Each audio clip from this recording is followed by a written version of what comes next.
I read that you couldn't really bear to watch Tiger King during the pandemic with the rest of the world. Do you remember what moment you gave up on the show? I don't, but it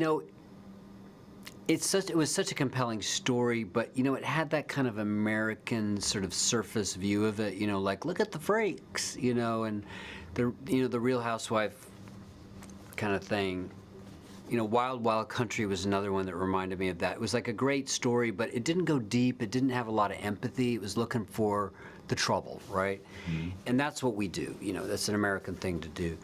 So I didn't want to watch people behaving badly again. And it was only when I got the role that I went on a deep dive and looked at all the other footage, the other documentaries and footage about, because, for example, docuseries didn't really talk about his 17-year-old marriage, which ended when his husband died of AIDS. It's like, how can you not talk about that when you talk about the formation of a person and a personality and the bitterness and the paranoia?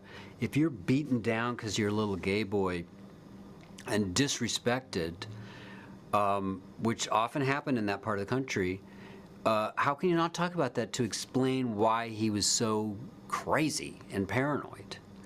They don't talk about Carol's own abuse, which made her tough, and that steely caftan that she would wear.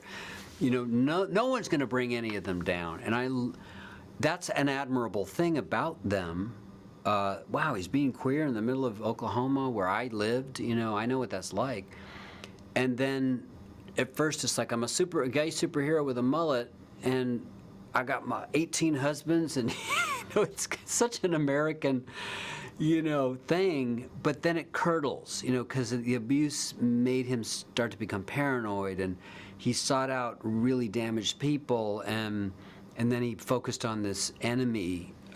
Two people who could have been friends, took each other down. They're like they're like the rat and the eagle in the sky tearing each other apart until nobody survives. And it's a Shakespearean story in some ways. I love the drama of that, how you just placed that. And I also loved how, yeah, the show captures the human aspects of him and the next to the larger than life ridiculousness, I guess. What did it take for you to kind of embody the characters' like eccentricities? Like, I know that like from one native Texan to another, you nailed the accent, but like the little quirks and things. I guess you said watching the documentaries and the Yeah, it was really absorbing that. I didn't have a lot of time to prepare, but I immersed myself in all those videos, and which is, like immersing yourself in horse manure sometimes. So much of it is like toxic masculinity and yes. toxic femininity. But it rubbed off on me, and then I added my own stuff. And I found one video of him as a young man in the 90s when his husband was still alive, and he's much softer. He's got a lisp, he's kind of gentle, and he's not this loud thing. He's just loving his animals, loving on his animals, as he said. And I'm like, that's the key. This is the real Joe. He covered up all the other stuff with the guns and the mullets and the handlebar mustaches to defend himself from the world. The superheroes aren't just saviors, they're defending themselves from some trauma that they experienced.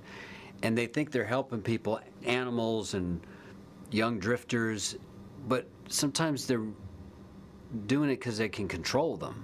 Yeah. Like this is not far from a savior to a cult leader. Wow, I love that. I love the psychology you went into. So yeah, I also read that you submitted a tape to audition for this role, which is something you don't do very often. Why was it something you were so excited to potentially play?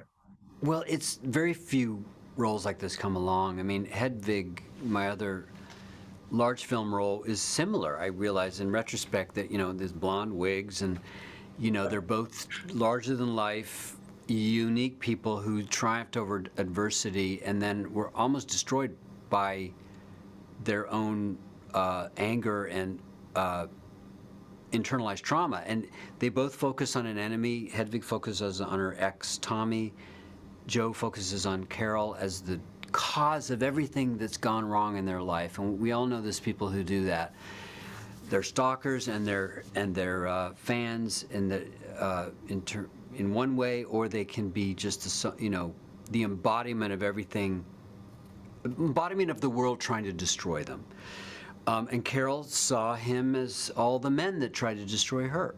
Mm-hmm. And they needed a real mediator. I mean, Howard Baskin almost became that, but then Carole wouldn't bend. They both could have got together. So what a great role. So I hadn't auditioned in 25 years. I was like, this is worth auditioning for. I see why they want to audition, see if I can go there.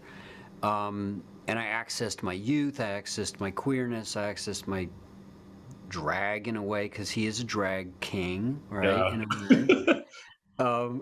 And I love drag, but I always have to remember that this is a real person. This isn't a drag race personality. This is someone who's real underneath there. And I want to be able to break people's hearts as well as break their balls. Wow. Oh, I love that.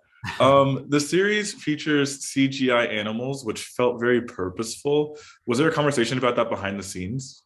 Yeah, I think they realized that, there's a lot of animal rights people who were even born by, watching Tiger King. It's like, oh my God, this is happening.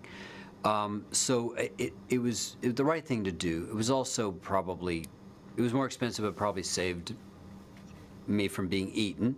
Plus, I'm allergic to cats, so that would have been a disaster. Okay, that helped. What's your if you have one, your viewpoint on the whole? Should gay characters be played by gay actors? That whole conversation around that. Right. Well, I'm an old school person, so I believe that acting means you're playing someone that you're not. Mm-hmm. And I played all kinds of stuff that I'm not, but you bring your own life to it. Mm-hmm. Now, for so long, there weren't a lot of queer stars. We all know why, because of homophobia. Now, and also because acting schools were like dissuading, obviously, gay people from the acting and say, you should think about costume design, or, you know what I mean, directing. And now they're not, because they're with anyone who isn't a white straight male, there's an understanding. Look, we've got a very complex nation. Let's show all the stories. Let's show all the people. Let's get everybody an opportunity. Which doesn't mean we only need to play ourselves, because otherwise it's nothing but autobiographies. Obviously, it's absurd for me to play a black person, but I can play another white straight guy. And I even reminded a young black student who said, I hate colorblind casting. I'm like, well, it doesn't make sense for Raisin in the Sun unless they're doing it in Japan. And what if the black family was a Korean family who is discriminated against with the Japanese, overlord, so to speak? And her mind was kind of blown. I'm like, a good play can be done can be interpreted in a lot of ways. Lately I've been getting a little bit of flack, some people, for my show Hedwig. Oh, only trans people can play that role because it's a trans role. I'm not trans, I'm non-binary, but it's like, that's a slippery slope, because the character is forced into an operation, and is not really trans. They're forced into it. So it's about drag, really, more protecting them. So it's like everybody has played Hedwig, every race, age, sexuality, gender. That works for that. And Nicolas Cage could have killed it as Joe Exotic too. I had no problem with that. I do like the fact that queer people were considered first. Yeah. You still got to have a good actor, and if none of them were good enough, sure, give it to the straight guy. But give the opportunity. Give the opportunity, because there might be something about our upbringing that helps inform the role. Kate's playing a straight woman. She's gay.